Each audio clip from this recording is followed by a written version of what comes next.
Well, goodbye Major League Soccer for 2010 and hello CONCACAF Champions League. I think yesterday's result, where Toronto FC, of course, lost, not mathematically, but I really think realistically, lost any hope at making the MLS playoffs, came in a 3-2 loss yesterday against the San Jose Earthquakes at BMO Field.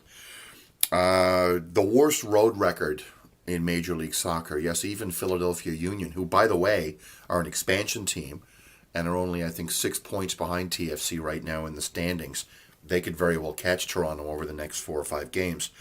I think the fact that we, not the expansion team, which everybody thought, but we, TFC, have the worst road record in the league. I think even though our home record, again, we've only lost twice at BMO Field all season in the league, yesterday being one of them, and of course actually 3 times. I apologize. Obviously the DC United game that precipitated the management changes at the club, and of course the loss to the New York Galacticos, Henri Marquez and Angel back last month as well. So 3 losses at home is a pretty good record by MLS standards.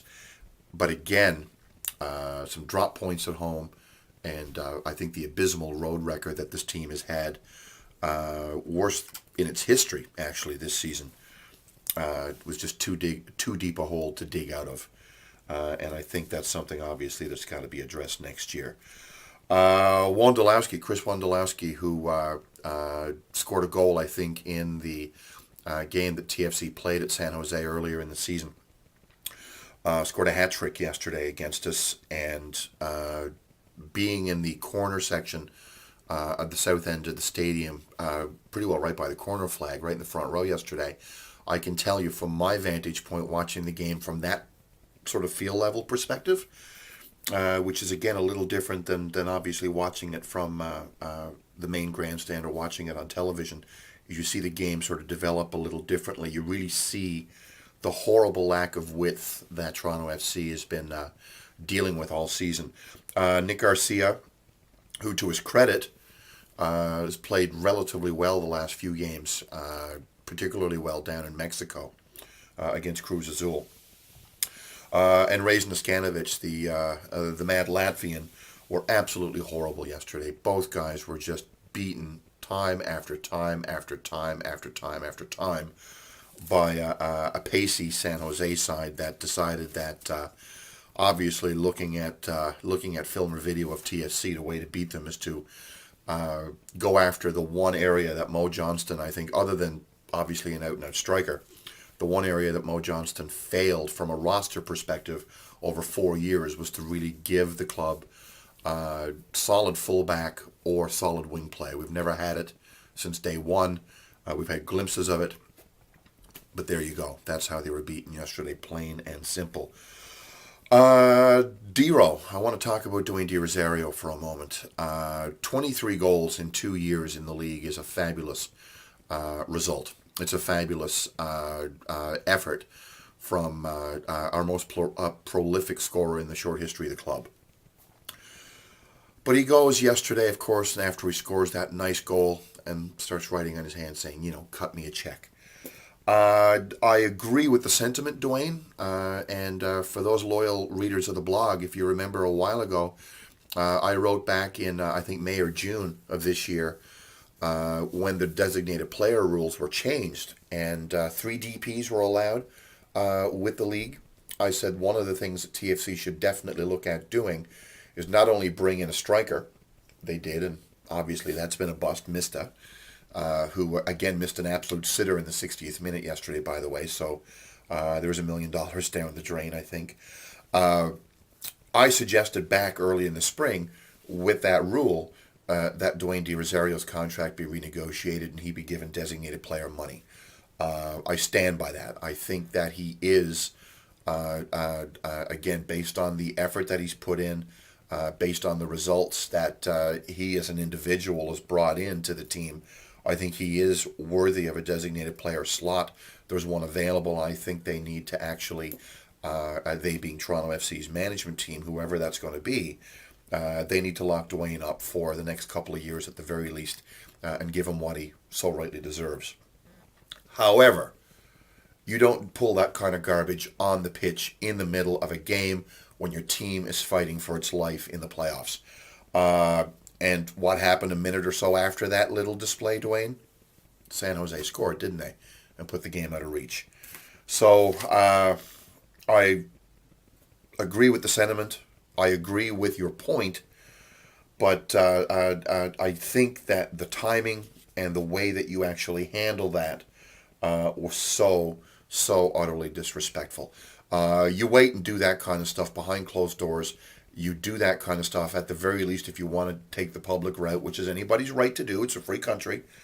You do that kind of stuff after the end of the season, or you do it to management directly. You don't do it on the field when your teammates need you. It's just a distraction that nobody else needs. Now, the only way that anything from this season at this point is going to be salvaged is in the CONCACAF Champions League. And again, in my blog this week, I walked through basically what has to happen for TFC to have any hope of qualifying. Bottom line, we've got 2 games left, 2 games at home this coming Tuesday against Salt Lake City, which is going to be tough. It's our 3rd time playing them in a month. And, of course, we've got the Arabe Unido, the Panamanian Arabs, the floppers from Panama City in October. And, of course, then we've got Columbus Crew to run out the string. With the MLS playoffs being all but lost now, hope-wise, the Champions League is, I think, something that the team should really make sure they focus on right now. I'm not saying completely throw in the towel on MLS, but I think you definitely make sure that you put every single focus on winning those next 2 games. If TFC takes care of its business, it's going to come down to Cruz Azul playing Salt Lake City in the last game of the schedule. If that game ends in anything other than a draw, if I understand the math correctly, Toronto FC will qualify for the knockout stages of the Champions League. That's the quarterfinals. If you remember Montreal Impact a couple of years ago, they made it all the way to that stage. They had a game in February at the Big O in Montreal where they had 50,000 people. Don't you think, folks, that would be a wonderful thing for this club to build around for 2011? Obviously, it would perhaps speed along the search for a new management team, whether it be a new manager or making the current management team permanent, whether it be a new GM slash director of soccer slash, generalissimo, whatever the case may be.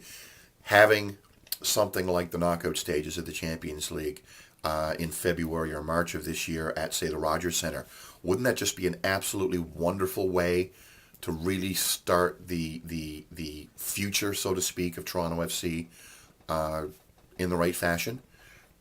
Well, TFC's got to take care of business. If we see, and again, I say this with all due respect, if we see the kids, if we see like Donnell Henry, if we see players that can't get a run out in the team regularly, players that, like Fawad Ibrahim, with due respect, players like that haven't been playing very well or getting much time lately, if we just see that kind of thing and they still rest players for MLS, I think that's going to be as big a mistake as it was for Preki not doing what it took to get the win in Panama early on in the knockout stages of the Champions League. If that 3 points would have been bagged, and again, I've talked about it a few times now, it was very doable. If that would have happened, lo and behold, TFC would have a much better chance of qualifying for the knockout stages of the Champions League than they do right now. So bottom line is, MLS, yeah, you still got to try to fight for that, but I think it's a second priority right now. I think priority number 1 has to be the knockout stages of the Champions League. It's 50% of something versus 100% of nothing. Something right now is what this club needs. This club needs success. And since success is not coming in the league, it's got to come in the Champions League. We're still in that, and that's where the focus has to be. There'll be another video blog up on Tuesday after the Salt Lake game, where I hope Toronto FC can actually find a way to win and keep themselves alive for the knockout stages. So you guys have a wonderful week, and we'll see you on the blog on Tuesday. Cheers.